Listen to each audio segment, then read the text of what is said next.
All right, so we are here with the third episode of the Down Investor Podcast. For those of you joining us for the first time, my name is Koukun. I'm a mortgage broker. And my name is Ryan. I'm a realtor. And today we're going to go over two investment properties, kind of run the numbers and give our thoughts on just a few different things that may be useful for investors. Yeah, absolutely. All right, so let's dive in with the properties first here. So the first property we have is a purpose-built sixplex. Yep. So why don't you give us a little rundown on this? For sure. Yeah, so this is a purpose-built sixplex. It's in Welland, in what I would call a pretty good neighborhood. You're on the same school as the street. You're like 2 minutes from the 406.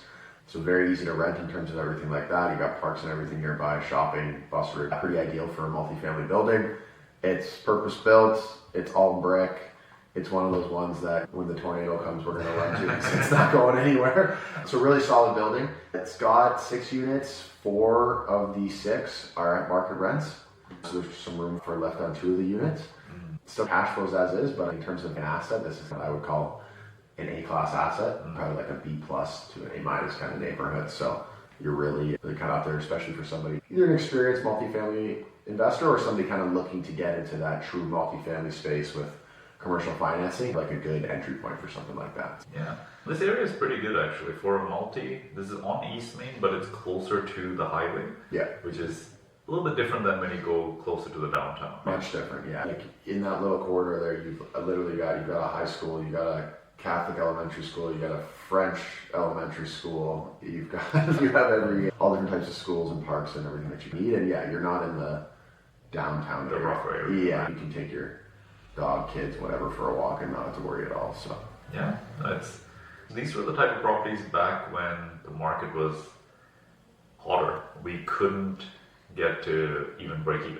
No, even at the lower interest rates, they were selling at prices where, especially the unique part is you mentioned 4 units are at market rent. Yeah. Most of the time these buildings are sold with all of the units at like 50 to 60% of market rents. There's another one that is under contract. I'm very interested to see that's on the west side right now. Okay. Very similar type property, purpose-built 6+ brick. It was listed for 1.2. Okay. The highest rent was 800. Yeah, that's tough. Our highest rent here is 1,800. Yeah. So we're not even at 50%. Yeah. Obviously, I'm interested to see what that actually trades for, what somebody's going to go do on that. Yeah. But that's what you were seeing, and people wanted a premium for it. You'd never find, even if you put 30% down, you weren't getting cash flow on these things when the market was high.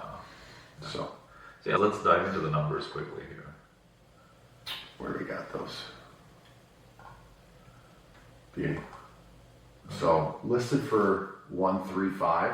Had to have some conversations and there's some due diligence, but we think that you should be able to get it for around 125, which obviously when we're looking at this from a mortgage perspective, we're going to be putting 25% down on the commercial financing here. That is going to be dependent upon the DSR. The loans are a little bit different on this, but you should be able to put right around 25. You might have to put a touch more, but you should be pretty comfortable around there.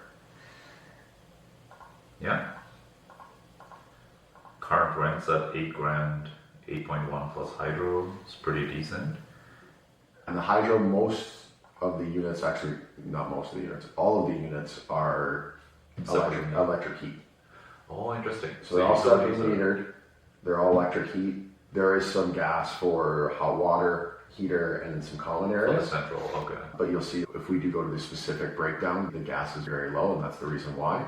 And then you do pay a little bit on hydro because 2 of the units, even though they are separately metered, the owner's currently paying for the owner's because those are the 2 under market units.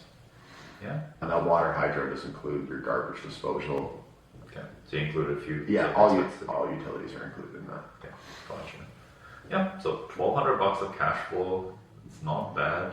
It is interesting though. We were just chatting before we pressed record here that it is interesting to see how some of the smaller properties, in terms of the amount of cash flow they produce relative to the down payment, is getting quite high. But this is still nice to see on a purpose-built building. This is gonna last. Like you get something like this, you just keep it in good shape. Every time there's a turnover, you mentioned 4 hour market, but there's 2 that are under, so there's a bit of improvement that can be done, but nothing major, just little incremental improvements, and the long-term picture seems pretty decent. I think realistically, the cash flow on a building like this will probably get reinvested into the building. You're probably gonna, some of the units were in decent shape. Over time, you upgrade flooring, you upgrade stuff. But the piece that you can really count on is probably the mortgage pay down and the equity over time. Yeah, for sure. I think that's really where you get something like this, put everything to the side, allow it to reinvest, and then, not forever, right? Like, I think, especially there's good case of this in like Toronto where people bought these apartment buildings a long time ago. There is a tipping point where this cash flow is like 2,000-3,000 a month, where it's, there's not that much of a need. And if you have been reinvesting to bring the building up to a good shape, there's only so much money that needs to go back into it. But yeah, it's interesting to see these type of buildings, where the numbers can make sense again. It's been a while. It's been a very long time. Yeah, I remember when these things were selling at like a low 4 cap rate, and you had no chance of even thinking about it, but people were still buying them. Yeah, no, I remember when I was just starting in investing, when we bought our first 2 single-family homes, there was a sixplex like this in Cambridge. I want to say it was like 600,000. But back then we were buying single-family homes for 300. Okay. But I was like, it's double the price, but then you get 6 units instead of 1. We never ended up buying that. We didn't have money to buy that, I should say. It wasn't a choice we had. Yeah, but overall, I guess who would be the right investor for this type of property? Who would this be a good fit for, in your opinion? Yeah, I think you're probably going to be dealing with somebody who's likely it's not their first investment property. You could have something similar to this and you're just like looking to add to your portfolio, or you could be somebody who's got a couple smaller properties, maybe duplexes, triplexes, or whatever. You've got some access to capital, obviously, and you're looking to grow your portfolio. Obviously, you do need a little bit, pretty substantial down payment, so whether you're able to access other properties to utilize that, or whether you're actually, have the cash on hand. But it is probably not your first time investor who's going to be jumping into something like that, even just the due diligence phase in terms of mortgage financing, stuff like that. We're looking at 4 to 6 weeks type of thing for your due diligence, and there's just a little bit more that goes into it. And I guess 300 plus grand of a down payment, that's a significant chunk. Yeah, it's interesting. So 4 2-bedroom units, 2 1-bedroom units. Yeah, and those 2 under market rents are fairly decently under market.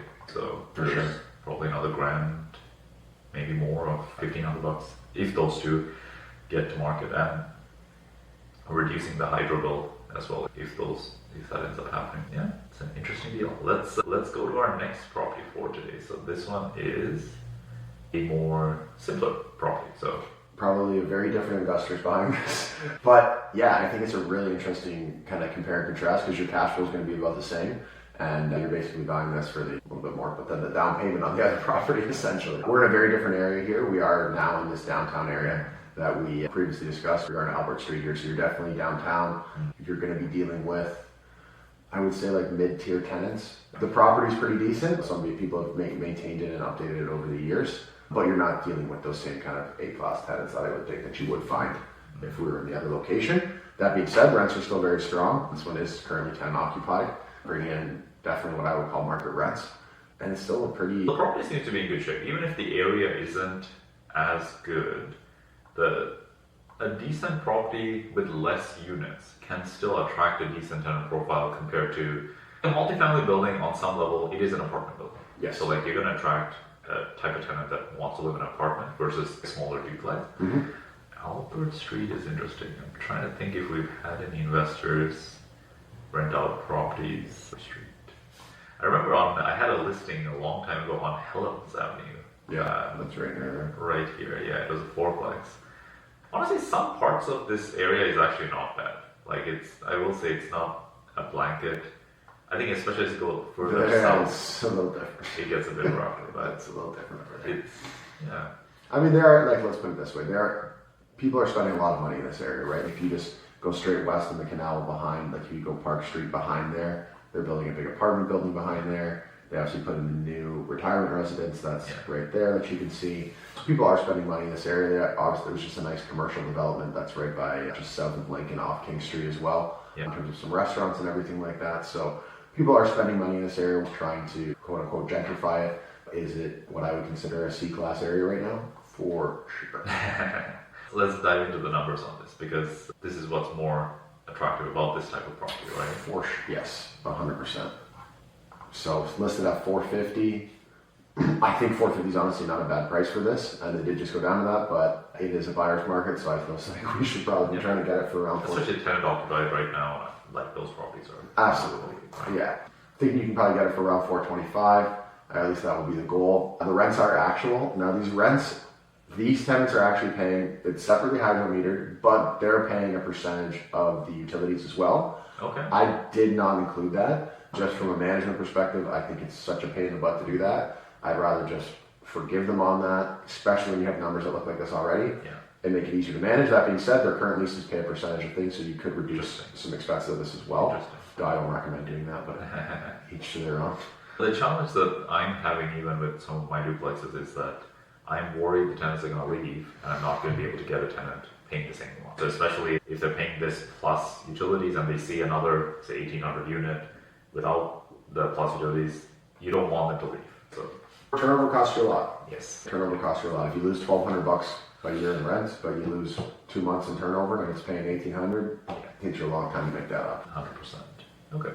So we're looking at mortgage payment, property taxes, insurance, water, hydro, and property management.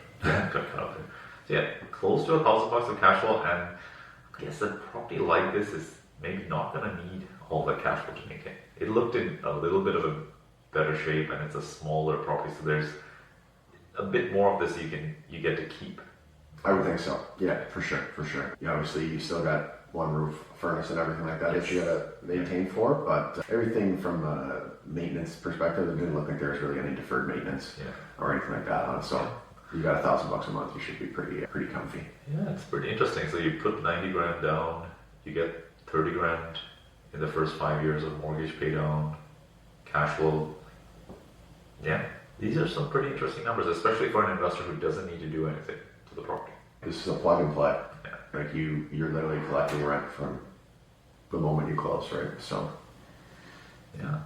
Obviously, very different contrast, right, from our last property.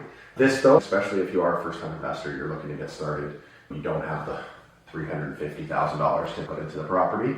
This is a great little starter one. One, you're going to pay down your equity. Two, you're going to have some nice cash flow coming in, so you get that little bit of breathing room, as we've talked about before. Staying power is really what makes it in real estate. Yeah, it's a nice little kind of starter one that honestly has pretty darn good numbers when you think about what you're putting into it. So yeah, a little bit of a different strategy than some of the previous ones we've covered. We've covered a land severance. I guess even on this video we've covered like a purpose-built sixplex. So yeah, I guess my takeaway from this is there's many different opportunities that are opening up, and all of them, the nicer part about lower-ish interest rates and lower property prices, while rents haven't been increasing, but I'm seeing more properties where the rent on the property has started to catch up to the market rent. yes, Because there's been this lull of rents increasing, but then landlords have been able to increase rents every year, and so we're seeing opportunities now where more of these properties make sense on day one. So you're seeing a lot more of it. I think if we look at when rents started going up really heavily, it was probably around the 2017 mark. Where they were lower then, but then they started to climb. As we hit COVID, they really ramped up. So when properties were trading around then, property prices were super high. But if you were buying something that was occupied, it was almost a guarantee that nobody was at market rent. Because unless they just bought it and filled it, they just didn't have the time for it to catch up. even if they just filled it a year or two later, it would be under market rent. It would be under market rent, because the rents were going up so fast. So now, obviously, I think our rents have stabilized, let's say. We're probably down a little bit from the peak, but stabilized overall. And during that period of time, those people who were just going by with their regular annual rent increases, that gap has really slimmed down. Yeah, so it is interesting. It's interesting to see. Yeah, it's interesting to see this time. Since our last episode, it's been a chaotic time in the world. A little bit. Any opinions or thoughts on, I guess, what's happening? Because I know, at least from what I'm seeing on the mortgage side, it feels like more people are holding off from making like a purchasing decision. We saw interest rates come up quite a bit in the last little bit, where lenders who were giving discounts, they started cutting their discounts, especially on the fixed side. The 3-year fix, the 5-year fix, we saw those rates go up meaningfully. Yeah, so curious your thoughts on all of this as well. Yeah, I mean, obviously, I think it's who knows how long this lasts. It's apparently just a couple weeks, and it's been that way for a long time, like several weeks now. I think I guess it's particularly, I think if you go to the investing side of it, I think if you're looking at the end user, I really don't think we're seeing a lot of people holding off because of this. Okay, interesting. I think if you were planning on buying this spring, you've been planning this likely for a while, right? Like this is something that's been going on. Yeah, okay, your fixed rate mortgage went up a little bit. The variable kind of didn't, maybe you lost a little bit of a discount, but it didn't really change too much. But we are in the spring market. I think those things are still happening. Even what I've seen on my listings in terms of showing activity and stuff like that, I haven't really seen a big slowdown because of that. I think on the investment side, you're going to get people that are going to pause a little bit more. Which again, depending on where you are on the investment side, if you're somebody looking to buy and you find a desperate seller, they could also be overanalyzing that in their head and, oh, this is going to collapse kind of thing. Maybe I really need to move this now. I think you're going to see it affect more on the investment side than you are on the end user side, just because investors tend to be a little bit more in tune to their decisions and the kind of the greater economic picture. Yeah, but we were coming from a low base anyways. We were coming pretty low. Sentiment wasn't exactly bumping, right? So that's why I said, especially the end users, if you were planning on buying now, you've been dealing with low sentiment for a long time. You're making this move because you've got a kid coming and you need another bedroom or whatever it happens to be, right? Yeah, so it'll be interesting to see how this spring plays out. I know coming into this year, the conversation was this was going to be the spring that things turned. Now it's been like that for a couple of years now.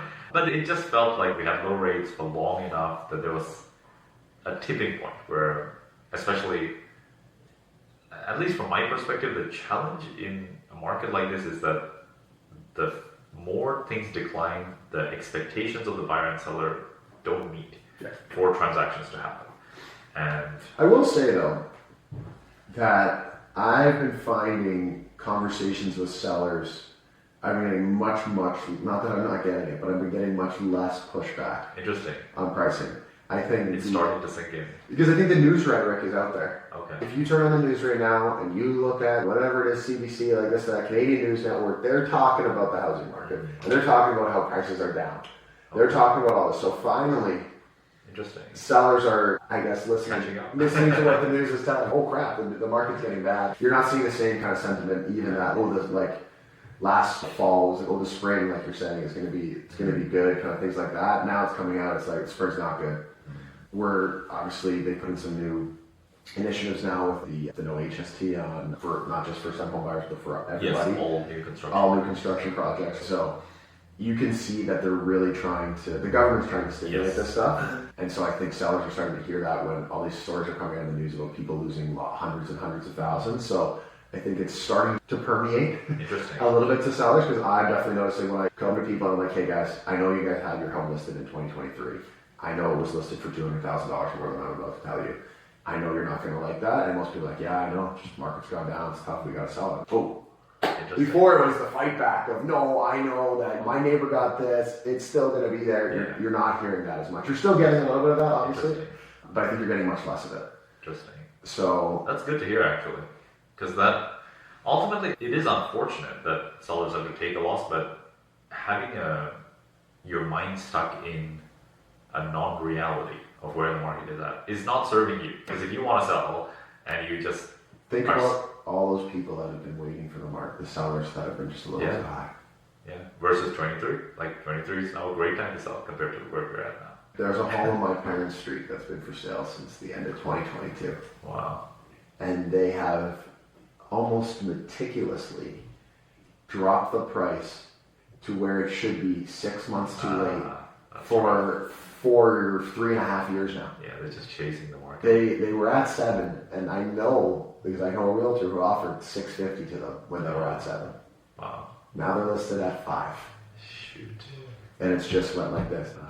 It's all, and everyone's you're chasing. It's like when is that realtor and seller going to come together and be like, okay guys, maybe we actually get ahead of the market for once.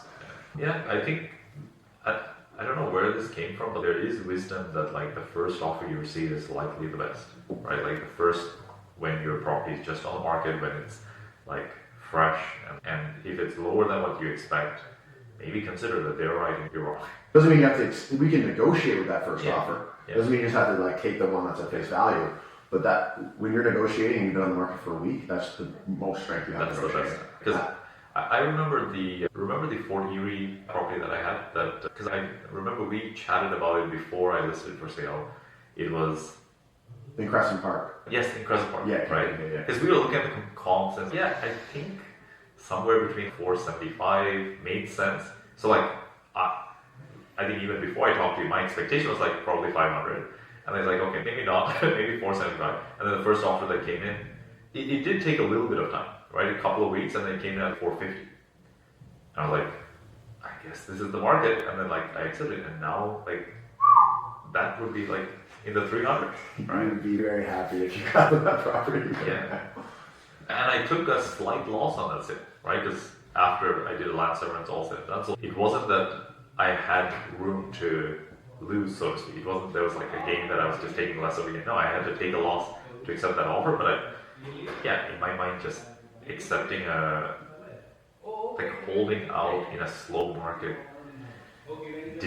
doesn't work. Yeah, just doesn't work. It just doesn't work. If you have a super unique property that's like a one of a kind, okay, that's obviously like a different story. Yeah. But those are literally one-offs. Yeah. I know that you did a nice upgrade in your bathroom and you moved laundry to the main floor. That doesn't make you unique. Okay, I'm talking about something that's got a view of the Toronto skyline and 10 acres. Something that's actually very unique and sought after. Yeah. When you're in a neighborhood and you've done a couple upgrades, your property's not that unique. I think maybe a rule of thumb for unique is like there are no comparables for your property, right? Like if there's comparables that you can be like, oh, that sold for this, so mine should sell for that.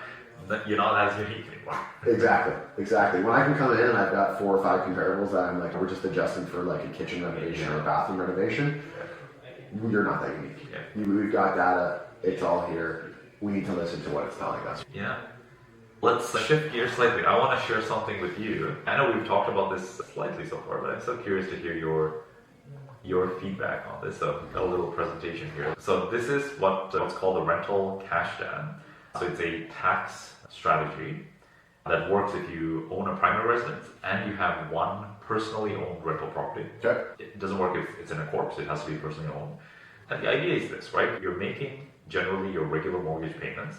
You need to have a re-advanceable mortgage on your home. So this is a mortgage with a home equity line of credit where each time you pay the mortgage, you open up a room on your... Right, so if I put $1,000 towards principal, I get an extra $1,000 on my... Yeah. On the HELOC. Makes sense. Most of the lenders, the big banks anyways, offer this nowadays. So the idea is this, right? Your rental property generates rental income and you have rental expenses. Yep. Typically, you take your rental income, you put it into the rental property bank account, and then you take that money and spend it on the rental expenses. That's what I do. Yeah. That's exactly what I do. So the idea is to just divert that. So instead, we're taking that rental income, putting it into your regular bank account where you're paying your mortgage payment. Like my personal mortgage payment. Personal mortgage payment. All right. You take all of the rental income and make a prepayment on your primary residence mortgage. Just a regular mortgage. So I'm going to be increasing my HELOC by doing this? Yes. Okay. Because you're doing an extra prepayment and then you will have extra HELOC space. Okay. And then you borrow on the HELOC to your rental bank account to pay your rental expenses. Okay. So that's the little flow there. The part that's hard to understand about this is that you're not actually borrowing any extra money. Because, like, I'll show you my scenario here. So this is the numbers broken down for my personal situation. I'm going to implement this in the next couple of months here. So I have a property that is generating $42,000 a year in rental income. It's a duplex that I own personally. My current mortgage payment is about $1,400 a month, and there's about just under $3,500 of rental income coming from this property. So every month, once I start this, I'll make my regular mortgage payment. I'll make a prepayment of this $3,491. I'll borrow that same. It ends up being a little bit more. This property is slightly negative right now, so I'll just borrow out what I need for the rental expenses. And then doing this every year, about 42 grand of my mortgage gets converted into a line of credit. Now, when I say converted, that's the best word to use because you're paying down your mortgage as you're increasing the line of credit. So the debt stays the same. The interest rate goes up for a temporary period of time because you're paying on a mortgage and you're borrowing on a HELOC. So the mortgage is a little bit lower than the HELOC. That's right, yeah. Now I'm getting my mortgage here with TD, who is pretty good about giving HELOCs at slightly less than prime plus a half. So I think I'll get prime plus 0.2 or 0.3. If you get a HELOC big enough, you can even get a prime. But the idea is not to leave it as a HELOC forever. So once it accumulates, say, to 100 grand, I can call TD and say, hey, that 100 grand line of credit that I have, lock it into whatever the fixed rate or variable rate mortgage is, then there'll be a principal interest payment. And I'll still have the HELOC to continue to build that up for this process. So I guess, any questions so far? So essentially, let's just use really simple numbers. I'm getting $1,000 for my rental property. I'm now prepaying down my primary residence with that 1,000, and then I'm borrowing from my HELOC to there. So the debt doesn't change. Yeah. I get a slightly higher interest rate for a period of time until I refinance that debt. But I'm assuming you're going to tell me that slightly higher interest rate benefits me in the long run. Yes, so we missed the whole point. I'm assuming here that there's a point of we're going to do this. The most important part with all of this is that when you borrow for investment purposes or for a business, the interest is tax deductible versus the interest you pay on your primary residence is not tax deductible. That's so very true. This whole maneuver is solely to get the benefit that the interest on the HELOC is tax deductible because you borrowed to pay a rental property expense. So you can borrow for a business, you can borrow to invest. Many people borrow the HELOC for the down payment. Here you're borrowing for the ongoing monthly expenses. And this is interesting because I've talked to multiple accountants. Some will disagree on this. They will say that you can only borrow for the capital investment, like the down payment, not for the ongoing expenses. For example, if your property is vacant, you can borrow from your HELOC to put money in the account to buffer yourself. If the roof goes, you don't have enough cash flow, you're allowed to borrow for those purposes. Why are you not allowed to borrow for just all of your ongoing expenses? There is actually a section in the Income Tax Act called the cash dam, which is exactly this. Now it was created more for companies doing this kind of thing, but the curious part about the CRA is that they're not allowed to discriminate. When there's a rule available for big corporations, the little guy gets it too. The little guy gets it too. Nice. Now let me show you what the long-term benefits are. Yes, do it. In 5.5 years, my entire mortgage, and right now I have about a $300,000 mortgage, will get converted into a tax-deductible mortgage. Okay. So we're not paying it off within the 5.5 years, but it's going from a after-tax expense to a pre-tax expense, at least the interest portion of it. Over the course of 17 or just under 18 years, essentially, if I choose to take my tax refunds every year and apply it as an additional prepayment, now I can actually pay off the mortgage in 17, 18 years instead of the 30. So I'm refinancing the mortgage now, I'm stretching out to 30, I'll be able to bring that down to 17 and a half. Interesting. Without me putting any of my own cash towards prepayments. This is just using the tax refunds.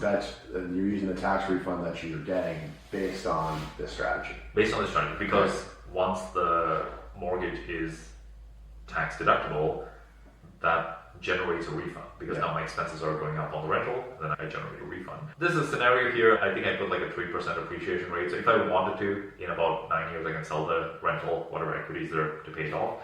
But the whole idea is without necessarily changing anything, over the course of 17 years, we can pay off the mortgage. And if you start taking that mortgage payment for the remaining 13 years you invested, now you're net ahead something like 250 grand. Which is, what I really like about this is there's no additional cash required. All you're doing is you're changing the flow of the cash. Depending what I would have paid in tax, I'm just taking that now and I'm just reinvesting into my property. That's literally nothing's changing. Exactly. And for context, right? I just had my second kid.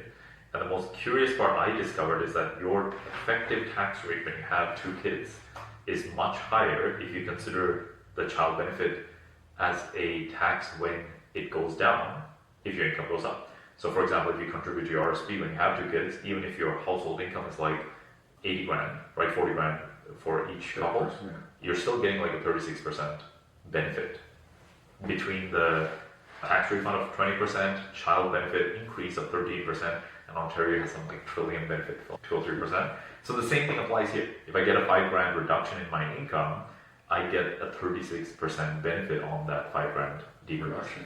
And this, of course, works even better if your income is higher, and then Sure. you get a full like 50% benefit. But yeah, it's something that I'm excited to try out. So let's talk about the cons of this idea. You need to manually transfer money from one account to pay off the mortgage, pull out from the HELOC. I believe TD allows you to set up auto transfers. So once everything's set up, I'll go through that, and then I'll maybe share my update in terms of how I can try to automate this as much as possible. But basically, every month I gotta sit down and spend 10 minutes on my computer. Potentially. But even then, I think there should be a way to automate it, but we'll see. But nothing crazy. The other part is that bookkeeping-wise, it is good if you have a bookkeeper. It doesn't seem like a whole lot of stuff, but it would be good to track. And yeah, anyways, I have a bookkeeper who's going to manage this for me. The other part of it is you want to make sure you have separate bank accounts for your rental property for sure. Yeah. But I would probably even have a separate bank account where this money comes in to show the flow of funds. Because with any tax strategy, the challenge is that... So where the rental income comes in. Where the rental So I income have two accounts for my rental property. Sure. Okay. Yeah. Okay. So rental income comes into that account. You show the flow from that account to pay the home mortgage. Yeah. You show the flow of funds from the HELOC to the rental bank account. The regular rental. Right? You want to keep these accounts separate. You don't want to move money from your personal account to the mortgage, and then from the HELOC back to the personal account. You want it to go directly to the rental or rental bank account. And yeah. So other than 10 minutes a month and probably hiring a bookkeeper, what are my cons here? Yeah, you just have to be comfortable that CRA may question the strategy, and you need to have an accountant that understands the strategy, that's willing to have that conversation with CRA to explain if they challenge it, why it stands. And I know some people just don't want to have that hassle bill, which is perfectly reasonable. I was in that camp until now. I just switched accountants this year, and like the person I'm working with now, I'm very confident in. So I'm like, okay, if you're willing to have the conversations with CRA, if it comes up, then I'm happy to give this a shot. Yeah, makes sense. The best part about this for me is that I would like to do this now with a $300,000 mortgage, and our plan is probably to upgrade our home in the next couple of years. And the plan would be to move this mortgage and the tax deductibility to the new home, so that if I can say get $150,000 of this mortgage converted, I move that to the new home. I increase the mortgage to be able to buy the new home, but I don't start at zero again. I start at the 150, and then now I have a bigger mortgage, so this benefit is probably increased if I can convert all that larger mortgage into a tax deduction. Yeah, like I think I'm a bit cautious about taking on bigger monthly payments, even to upgrade my primary residence, but here's a way it's okay. If I can get a tax benefit out of my primary residence, and we want a bigger home anyways, right? We're in a starter home now, so like it's nice to be able to combine those things where I can get a personal benefit from a strategy like this. Okay, now really just gonna throw you on the spot here. So let's say let's say I've got two rental properties and my personal home. I guess my question is more like, can I do this with multiple rental properties to increase it faster? It makes it faster. Okay. Because here at $40,000 a year, it took me like 5-6 years to convert it. If I had $80,000 a year, two rentals, and I have another rental, the unfortunate part is it's in a corporation. If I owned it personally, I could do both at the same time, and then I would convert the mortgage in 3 years. Okay. And the curious part about this is once your mortgage is converted, you don't have to do this anymore. Your mortgage is just deductible, that's it. And then you can put the rental income back to the rental property bank account and just have it pay for rental expenses. You only need to do this while you're converting it into a tax deductible line of credit. Yeah. I think this strategy works better if you have a higher personal tax rate and a massive home mortgage. Yeah. And a couple of rentals. And I feel like a bunch of our clients are that situation. Yeah, like you've got a nice home in Toronto, whatever it's worth $1 million or whatever it is, and you're doing that. You got a few rental properties down in Niagara. Because then having like $150,000 of rental income, like it'll still take 4 or 5 years to convert like $1 million mortgage. But $1 million mortgage, like the interest on that thing is like 30-40 grand a year as a tax deduction is like, especially when you're in a top tax bracket, 50%, 53%. So that's where it can really really make a benefit. And like many of our clients tell us that one of the goals is to pay off their home mortgage. Yeah. They have a large mortgage, they can afford it, but it's like they'd like to pay it off sooner. And think about this, like to get the same tax benefit, if you had to earn more income, you have to earn double that income to make the same prepayment. Now, still do that, but here's something you can have happen at the same time. So, interesting. Who is this not for? Is there anybody that this doesn't really make sense for? If you want to rent the property, you own your personal home.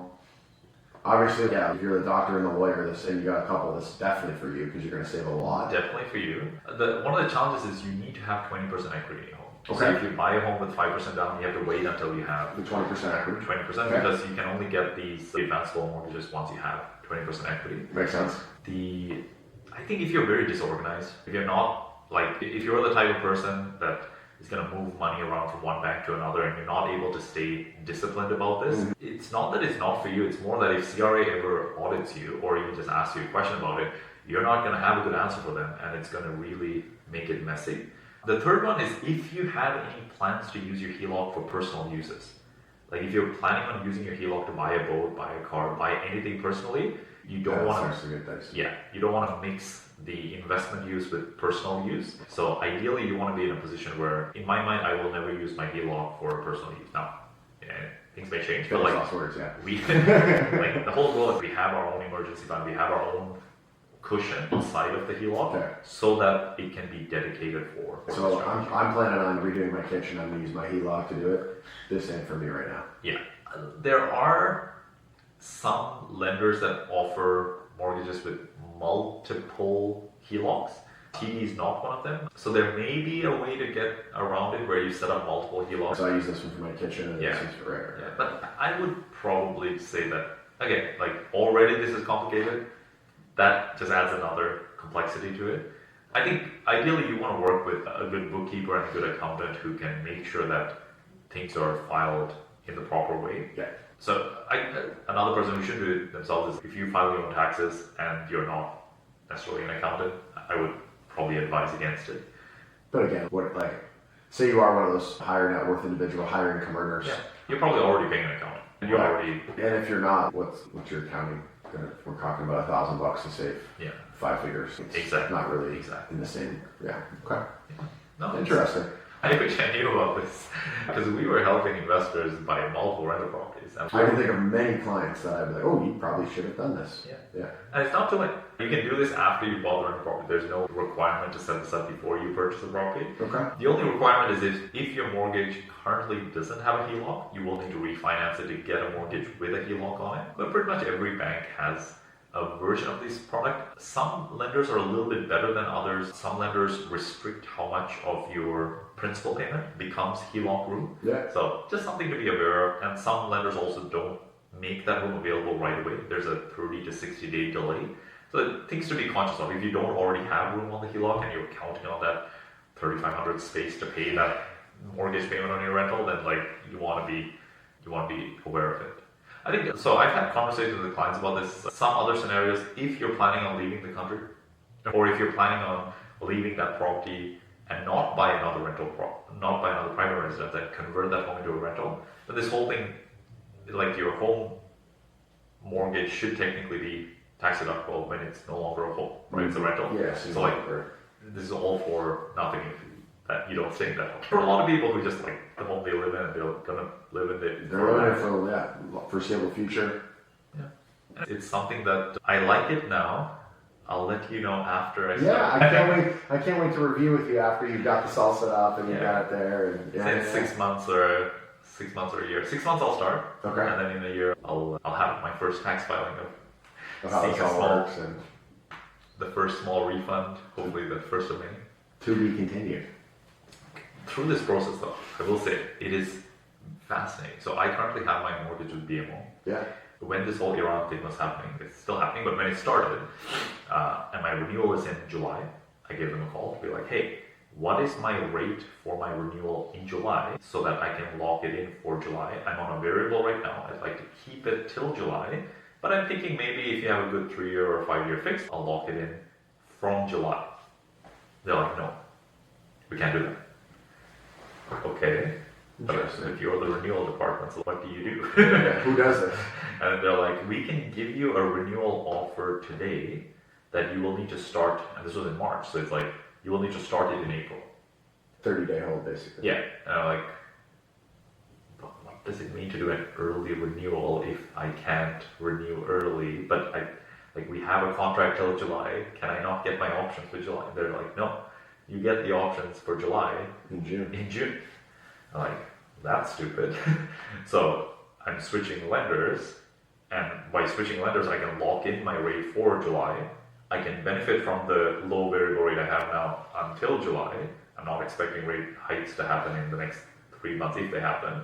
And I can lock in a 3-year fix or a 5-year fix starting July 1st. Yeah. So, anyways, I just found it stupid. I'm like, why am I not given an option now? Because if I go to a new lender, they'll give me that option, but Yeah, I think that actually happened because I put a rate hold in, so my mortgage is renewing in May on my rental. Okay. And I put in a rate hold like a few weeks ago. Okay. But I think it was just a 30-day rate hold, and then we were going to basically assess it in 30 days. Yes. And then either do it, because I don't want to, because my current mortgage rate's a lot lower. They let you hold it for 30 days? For 30 days, but I think I need to take it over if I want to lock it in. So I got the hold from, say, February 15th to March 15th or whatever. But then if I want to take advantage of it on March 15th, I think I actually have to go through with. Yes. Yeah, so essentially they do a blend, right? They're like, oh, you have a really good rate now, we'll give you a good renewal rate, but you'll lose the next 3, 4, or 5 months of that lower rate. And in exchange, we can give you a better, longer term rate. I'm like, I like my 3.3% variable rate. I would like to keep it as long as I can. As long as, yeah. So I found that fascinating. So I'm glad I'm switching though. It gave me the little push to, okay, let's set this up properly. Let's get the rental cash down started. And yeah, I think it was the push I needed to make this happen. There you go. Yeah. Nice. Yeah, so otherwise, how are things with you, man? Pretty good. Yeah, hoping for a little bit of pickup here in the spring market. Got a place in Cleveland, a little triplex there that we got under contract. So Nice. hoping that all goes smoothly and closing that at the end of the month. That'll be fun. And yeah, getting married in about 40-something days. So that's got a lot going on. Lots going on. It's busy, eh? Yeah, but it's good. It's nice. The weather. I find like in the spring, weather starts to turn. Spring market in the real estate industry starts to happen. I feel like you get a little more energy. You got a little stuff to do. You get a little bit motivated, and you walk outside. And you're not wearing 8 layers. It's, yeah, it's 100%. 100%. Yeah, this past Easter long weekend, we finally, one of the days was beautiful. We went for a nice long walk. Yeah, it was really nice out there. Yeah, and then 2 days later, it was like 1 degree. Yeah, it felt like -4 this morning, I think, but yeah, it's okay. Yeah, but yeah, this winter has felt long, man. It's felt long, and so I'm curious to know your thoughts on this because I'm having this debate right now with my wife. We were planning on going to Japan in August. Japan is a country that imports all of its oil, and we're like, if this situation in Iran doesn't finish, like, I think Japan is a more civilized country, but there are talks of like countries going to riots if gas shortages start. Yeah. So I'm like, do I want to book a trip to a country that is depending on oil imports that I don't know what's going to happen? I'll know in the next 1 or 2 months, but I have to book now, otherwise like booking a flight last minute is also crazy, right? Yeah. So, I don't know, what do you think? Is it... I'm a big believer we live in the most beautiful place in the world for pretty much June, July, and August. Like, I don't leave there June, July, and August. 100%. I'm like, if you want to go somewhere else, go outside of those months. Yeah. Those are our prime time months here. Yeah. So how do you navigate that though? So August is probably the slowest time for our work. So that's why if we're going to travel 2-3 weeks, like that's the best time to go. Fair enough. Because otherwise I'm leaving in the middle of like spring or fall markets. Christmas holidays is like the one exception that things slow down and maybe, so that's our other thought. If we don't go August, go Christmas. But yeah. I don't know, like you've traveled when things were somewhat busier. How has that been for you? Because you end up working while you're working. But you end up like just dealing with stuff and you're not like fully just peace out. I don't know. Yeah, I think that's just It's just how it is, right? Like the old saying in real estate is, if your phone's not ringing, go on vacation. Guaranteed it'll ring. That's happened to me the last 2 times I've went away. I've done a deal that when I've been gone, it's just like almost To be expected now. yeah. And 3 weeks leading up to it, you're like, okay, come on, what do I got? What's gonna happen? What's gonna happen? Nothing happens. You leave. Property. Here's an offer. Let's make it happen. So would you say book the trip regardless of, because I really want to go to Japan in the spring. Okay. Like the cherry blossom season. And even the fall, they have, I don't know if they have beautiful colors, but just the weather's nice. Because their summer is brutal. Because they get like humid, like the most hottest weather ever in August. So our beautiful season here is the most painful season there. Doesn't make a lot of sense, Koukun. But we were thinking about it just because of work, right? So if I don't know, is this one of those things where it's make the plan and the universe bends around you? I think so I have Delaney here, who's licensed, so she can handle the time-sensitive stuff. Yeah, let's make sure she's around. She's going to be around, and then I'll have a laptop, and every maybe morning or evening, just like check in what. Yeah, you'll be 12 hours ahead. Right before you go to bed, send a couple emails, get her working for the day. Yeah, so I'll just be in like review mode at that point. Yeah. So. What do you think? I think if you got good systems in place, I'd go when you want to go. Yeah? Yeah. Even for 2-3 weeks? I went for 2 weeks in October last year. Yeah. It was probably like the best vacation I've ever been on. Yeah. Okay. Was it busy when you I think I had 5 deals on that vacation. Oh my gosh. But I had good systems in place. Okay. I had somebody covering for me. I had Yeah. my assistant going. Yeah. It was, and then I came back home and I was like, wow, my whole vacation's paid for. This is fantastic. So, that's also That's really good. it's a nice benefit too, right? Yeah, because like October would be pretty. So I don't want to go in September just because. The kids are starting school. Then. Kids starting school. I wanted to like, make friends and like, be comfortable in the school before we like hop off for a couple of weeks. But maybe October, maybe 2.5 weeks in October. The weather here gets cooler. The weather there is pretty nice, I think. And flights are pretty cheap. I am all about maximizing good weather coming. Yeah. I'm all about that. Like, if we are going to go somewhere, let's go somewhere that's got a little better than where we currently are. Not worse. I don't want to go anywhere that's got worse weather than where I currently am. Because if we travel over Christmas holidays, like Japan is not, it's warmer than here, but it's not warm. Yeah, it's still winter. So I'm like, I would rather go somewhere warm during Christmas. Before Christmas, yeah. Or even wait till February, like when it really gets cold here, take a week off, go somewhere like to warm up. That sounds like a better travel plan, honestly. So October, Japan, and then like January, February, take a week to warm up. I think that'll be a good. That's my rule of thumb. I never leave when we're in peak weather here. Yeah, the one thing I want to do is like a little road trip this summer if possible. We were thinking of, we got the van. I haven't taken the van on a road trip. I think we want to take it on a road trip. So I was thinking of going up to Tobamori. Yeah. And then you can take a ferry across. You should do that in August. Right? That's what you should be doing in August. Then drive around like Sudbury and maybe come back like the long way and maybe stop at a few like either Airbnbs or campsites and make it a little trip. That's definitely what we should do in August. Yeah. It'll be interesting though. Our second kid will be turning 6 months-ish around then. Okay. Which I think it's a good time to I mean, turn up to the world. Yeah. I'm going to lean on you here. You had a 6-month-old before. I haven't, so. Yeah.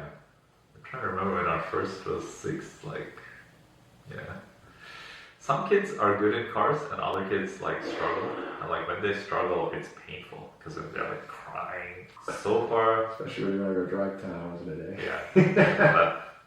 Yeah. So far, both of our kids have been good. I remember Yuna there were times when we were like, we would park in the side of a road or like, I remember once like we were around Penn Center and we like had to stop at like a keg parking lot. It was closed, but she was just crying and I was like walking around the parking lot holding her. Like, I'm sure those days are coming back, but so far she's been pretty good. So nice.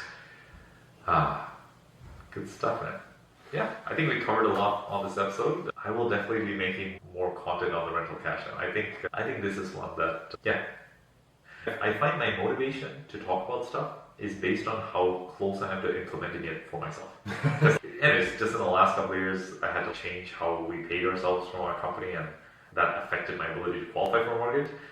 So I couldn't do this. And then I'm like, there's something about it where I get more energy to promote something when I'm doing it for myself and I get to feel the benefit of it Yeah. versus just an idea. Like, no, this will help someone, but no, this is helping me much. yes. Yeah. And then I can talk to the nuances of it, right? What's annoying about transferring from different accounts and like what to actually do behind the scenes, not just the big picture. So I think it'll be good. How do you feel about this? Is this something you would try? Yeah, I mean, I was thinking a lot about it when you were talking about it. I think it'll make it even more sense when I do get married because Alex has a rental property as well in her name. Yeah. And I have a rental property in my name. Yes.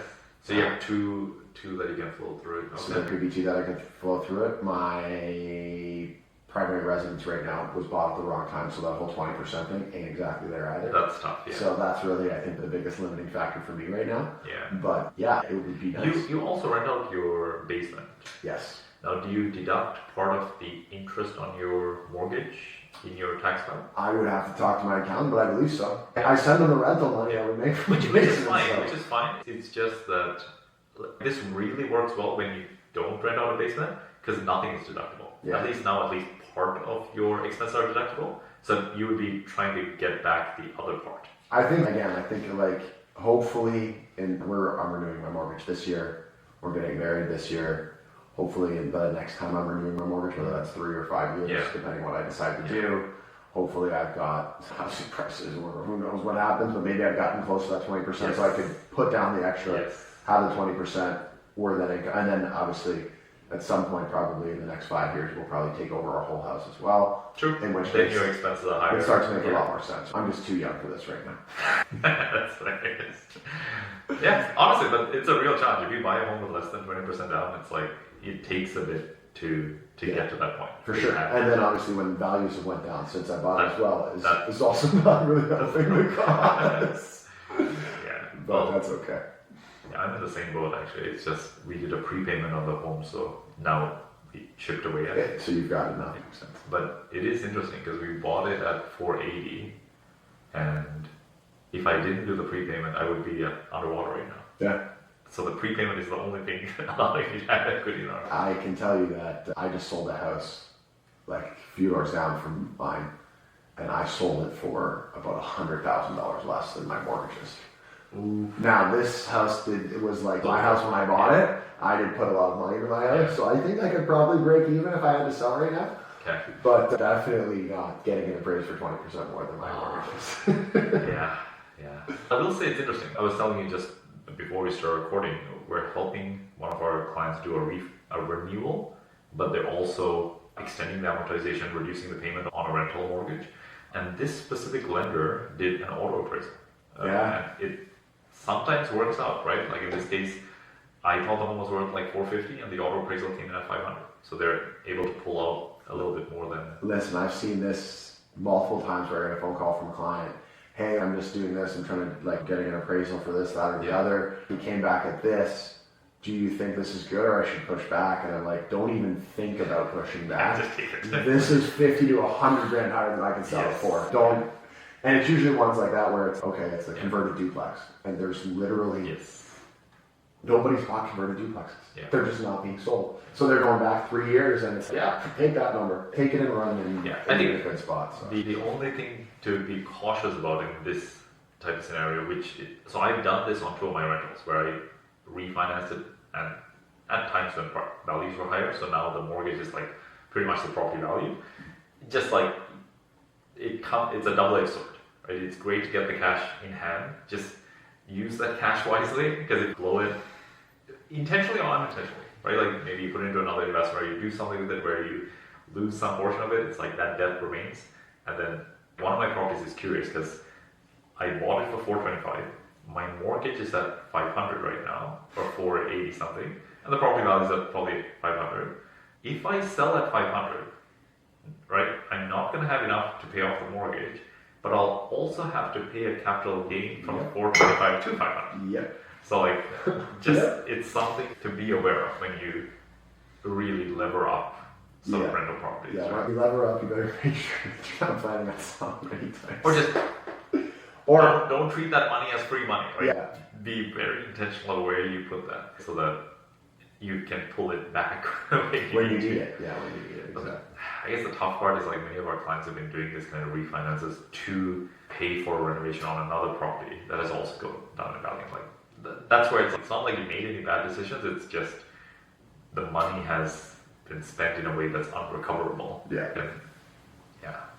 And like that this is the dark side of the whole burst strategy. Like just what they don't tell you. Yeah, what they don't tell you when you lever up too much, and yeah, that is the tough part.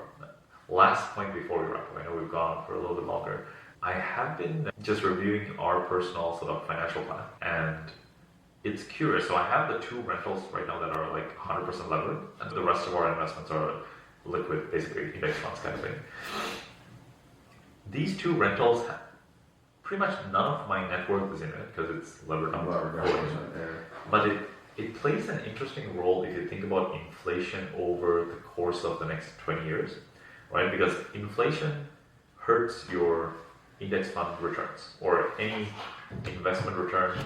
Generally speaking, most stocks, most normal investments don't do too well in times of inflation or slightly higher inflation. Okay. They may be able to outpace it, but in terms of real return beyond inflation. Now, this is hard because the last 15 years stock returns have been like 15% a year.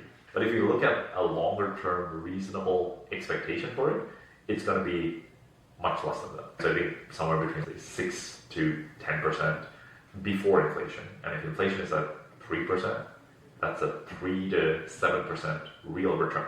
And then you get taxed on the 10% return from your capital gain if you sell it. Yes. And then now it's just so, and you get taxed on really. But so the role of these 2 rental properties in our retirement plan, the curious part about it is like there's no equity now, but if you can hold on to it for say the next 20 years, the mortgage will get paid down. Yeah.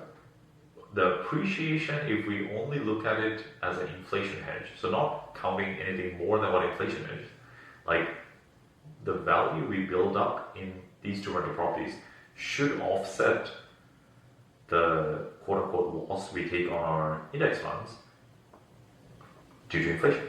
So it acts as like an inflation hedge to our overall retirement plan, right? It's like I've gone back and forth on this. At this point, I don't know if I'm going to retire at 50, but that's 20 years from now. But I'd like to be in a position where we could. And basically, between sort of our index fund investments and our 2 rental properties, we should be in a place where, like, not adding to it, it should get us to that point in 20 years. Right? So anyways, I feel like this is a bit of a different mindset that I had before, which was like, let me accumulate as much as possible to like grow as much as possible, try to build like this massive net worth from investing. Whereas now it's like, okay, it has a purpose in my sort of financial plan. It's not everything. It's okay, it's solving this risk in sort of my overall picture. So yeah, it's and this is something a bit more personal where it's like, so my wife usually always asks me like, what's the point of the money we have? Like the savings we have, the investment we have, what's the point? And in my mind, I never had a need to ask that question. I'm like, what do you mean, what's the point? We save so that we have savings. Like, we save to save. Right? But what do you save for? Okay, I don't know. And then it's like, so there's the retirement, there's emergencies, there's to get a bigger house, to buy a new car, like to pay for our kids' education. Like, it's like, her pushback is like, think of what it is you are saving for versus save for the sake of saving, right? And then, yeah, just as I was going through this whole exercise, I was like, oh, wait a second, we have saved enough, fortunately, just through our real estate investing and some of these things where it's like, if these investments grow at a reasonable rate, and if these rental properties do what we expect them to do, like, we should be able to retire in 20 years without needing to add anything to it. And that is a weird feeling, because when I was talking to Yoshika, I'm like, this feels strange because like when we look at our monthly budget, I'm always like, how much can we save? Yeah. And I'm like, oh wait, we don't need to save, at least from what we pay ourselves from our company, we don't need to save any of that. And I would still like to have retained earnings in my company every year if we made more than what we paid ourselves. But it's weird to feel like we don't need that anymore. That would be a bonus. Or we can save that to spend on like a new car, upgrade our home or something. So like, I'll say it's a very fortunate place to be in, but it's also a new feeling for me, which is, like when you don't have these massive goals, your life is actually just a lot less pressure. You don't, and it's something that I'm just coming to terms with in a way. I think it's funny because one thing that you said that I think is very interesting is you, contrary to, I would say, the majority of people, save for saving. You just save for the sake of saving. Yes. Which I think has allowed you now to be in this position where you no longer need to save for the sake of saving. I think a lot of people usually save to buy a house, save to buy a car, save to buy a TV, save to buy whatever. They're always saving for something, and then they actually really never get to experience what you're experiencing right now, because they're always saving for, as soon as I get $100 grand, I'm gonna go buy a house. As soon as I get 50 grand, I'm gonna go buy a car, or we're gonna go on this vacation, or whatever it is, right? And then they don't actually, there's a quote from, I forget his name, Morgan something, but he wrote a book called The Psychology of Money. Okay. And there's a quote in there where he's like, when you stop saving for something, you will actually be saving. Because then you're actually able to accumulate and do this. And so every time that I save, I'm buying myself freedom in the future. Because he's like, eventually you get to a point where I have saved enough that I now have the freedom to not work, buy a car, do this, do that, or do that, right? And so I think a lot of people don't get there. And so it's interesting that most people at the age of 30 aren't going like, oh, I've saved my whole life up to this point, I now no longer need to save. They're usually getting to this age of 30, holy shit, I haven't saved anything my whole life, I need to start saving, right? But it's interesting because I was completely on board with Morgan Housel, I think is the I think that's his name. that idea of saving for the sake of saving. But this may sound bad, but like I have heard some people describe it. This is kind of part of what's called a FIRE movement, right? Like early retirement, save up enough to. So he is very against the FIRE movement. He's very against the FIRE movement. Because that's saving. That's not saving for the sake of saving. That's saving so that you can retire. Okay, interesting. He says what is his? Every dollar saved is buying him freedom. But what freedom does it buy? It literally whatever. No, because this is my problem with the FIRE movement, but I will extend it to include him in a way, which is more money does not always mean freedom. He's huge on that, right? Yes, so like saving for the sake of saving sounds nice, but think about what that actually means if you want freedom. An emergency fund that gives you freedom. Yeah. You don't make money for a month, you have money to pay your bills. Yeah. Maybe a larger emergency fund, then like you have a job loss, you make a business change, like you are able to transition year or two. Yeah. Perfect. Retirement, like so maybe the one unlock for me was I stopped wanting to not work or needing to have enough money to not work, because that is the hardest goal to achieve, and it makes everything harder for not necessarily any clear reason, because I'm like, I am enjoying this stage I'm at, the business that I'm building, and the place that I've got to. I don't want this to finish. I may switch from this to something else, but whatever I switch to will probably also be something that I make money doing, because I would like to build businesses and do something that engages my mind. So if I don't have the requirement to not work anymore to make money, what is this freedom that... That's it though. That is literally it. So he's a writer. Okay. And so his whole thing is that I'm now in a place that I only do things. Oh, I want to work. He loves writing. Yeah. I don't know. I've never talked to him, but that's what he says. Okay. He says he loves writing. Always wants to continue writing. Yeah. But he no longer has to take writing assignments that he doesn't want. So he only writes on things that he likes. Okay. And so he's writing for something. Yeah. He doesn't care about his audience. Okay. Because he's writing because he truly enjoys writing. So whether he gets 10 people to read it, 10,000 or 10 million, but it doesn't matter. At any stage of your career, if you are making enough money doing the thing you want. Even like in our businesses. So like in my business, our business is the same thing. Is if I had enough money in the bank to cover all my daily living expenses, there would be people I would just Let's make it more like practical, right? For example, if you have enough clients every year that you can make the amount you want, you can turn down business. It feels scary, but you can do it. But it's a lot easier to do it if you don't need the money that's coming I in. don't know.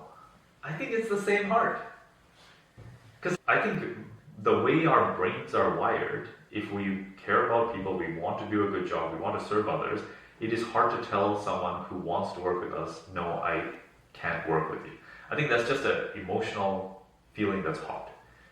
Whether or not we have the money to, because if we can make enough serving the number of clients we want to serve, we literally have the freedom to say no to others. Unless we fear that saying no to some will mean our business will shrink the following year. For sure. But that's not actually how it works. Well, kind of. Most businesses, when they start saying no to some clients, especially the clients that don't fit their business model, they generally grow. Because now you're providing a more niche service to like a specific type of client, you're able to provide more value to those people and you're enjoying working with those people. That usually results in the business doing better. It's almost like we don't really have this in our businesses, but like many businesses who choose the price they charge their clients, they struggle to raise them because they're worried if we raise our price, well, like people. Yeah. And yes, some people will stop working with you, but the ones who choose to stay with you, you will make more money serving them. Yep. And those will probably be better clients because they're not as like price sensitive. For sure. And then usually you make more money and you have more time. And if you have more time, you generally can find a few more clients and you overall end up making more money. So anyways, that's more of a business conversation, but I don't know if having enough money in the bank to not need to work is... I can tell you with 100% certainty that when there's more money in my bank account, I am considerably less worried about landing a client. Fair enough. But is that a year of savings? Is that 10 years of savings? Because the amount to not have to work ever again is 30 years of savings. For sure.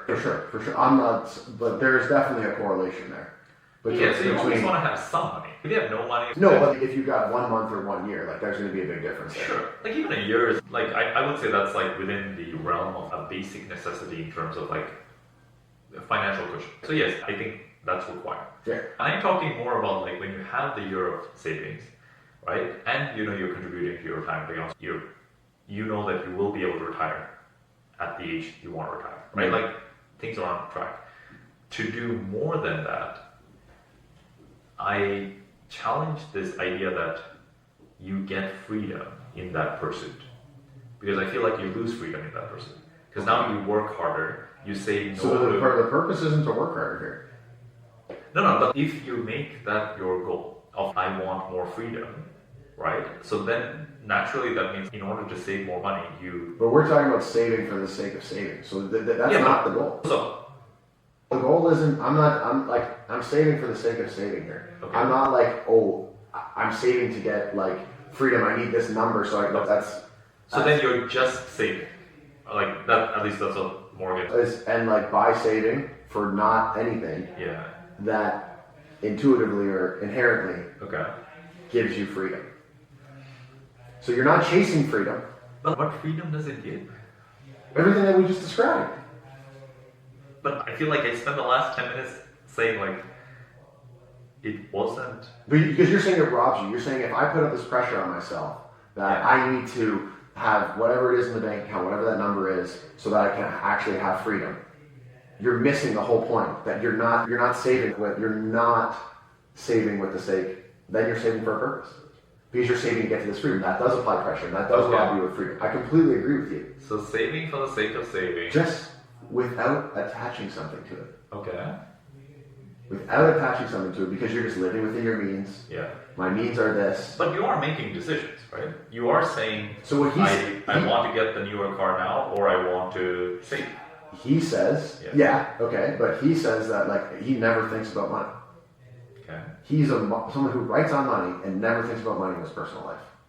Okay. Because his baseline operating just allows him to say he drives the car that he wants, he eats the food that he wants, he lives in the neighborhood that he wants. All of that is below what he makes. So he just saves for the sense of safety, because now if something happens, if he, God forbid, gets cancer, does this, whatever it is that happens, he can still literally continue to live his life without ever thinking about money. And that's what gives him the freedom, is because he never has to think about money. If you're saving to get freedom, then you're still thinking about money. And then I completely agree, it robs you of it, because now you're so worried about it. Yeah. And that's the pressure that it's putting on you. I'm not saying I'm doing this. I'm just saying that's the philosophy. And I think it's a hard place to get to. But if you literally are just your lifestyle, you live your lifestyle, and your lifestyle affords you the ability to save. So think about what you described, right? His baseline is less than what he makes. Yeah. So he doesn't need to think about money. That's what he says. That doesn't require a $3 million investment account. Nope. That requires making 150 grand and spending 100 grand. Yeah, but not really. Because if you have kids and you live in America where you have to pay for your health insurance, sure, and where getting cancer could cost you $1 million. Okay. Canadian context. So if healthcare out of the picture. Yeah, but healthcare is not really out of the picture, because if I get like long-term care, MS tomorrow, and I can't work, or I can't drive, or I lose an eye, or whatever it is like that. Disability insurance. I should get some, but like those are very real things. So I guess if I can try to reiterate your point, it is saving money. I feel like the conversation shifted slightly from freedom to more safety. And maybe those things are correlated. I think they're correlated, yes. Okay. So, but in your perspective, it's like having savings or saving money gives you freedom. In the event something bad happens, you have that cushion to fall back on. Yes, but... So I think the goal with money is to never have to worry about it. To me, that's my goal. But I feel like, I don't know if you get there from just saving a lot of money. So one of my points I was going to bring up earlier, I think Robert maybe said this, is there's like a real mental disorder that we have glorified as like saving, where it's like this desire to save brings pleasure and spending brings pain. Normalized it as, oh, you're a saver, and like that's just how you are, and like and there's some good financial outcomes long term of you accumulate wealth, all of that. But I don't know, like I have it to some degree, right? Which is why I've saved money up to this point. Like even with my wife, it's like, why is it that I have to spend so much energy before I'm willing to spend money? It's like before I make any purchase, especially anything that's like over like a couple $100, it's like I'm researching and watching hours of videos and reviews, and maybe that's who I am as a person. But a part of me is I'm being so cautious not to waste money or spend money, or like that. There's almost like a pain associated with not getting the most out of the money that I have, and I don't think it's all positive. I feel like I don't think that's positive at all. I don't think that's his point. I think his point is exactly that. His point is that you shouldn't be thinking about it. The happiest people with money are the people who which I think would be you. Your natural lifestyle is not going to exceed what you make in a year. Like you're just like, you could go and spend and not worry about these little things that we're talking about, and you would still be operating below what you're making. Sure. And so the point is that because you've saved, you are now affording yourself the freedom to not think about it. I know what I like to do in my life. I know that I can go do that every single day. And I know that I'm never going to run out. And I don't need to stress about this thing. I don't need to be watching 7 hours of video before I buy a computer or whatever the heck it is.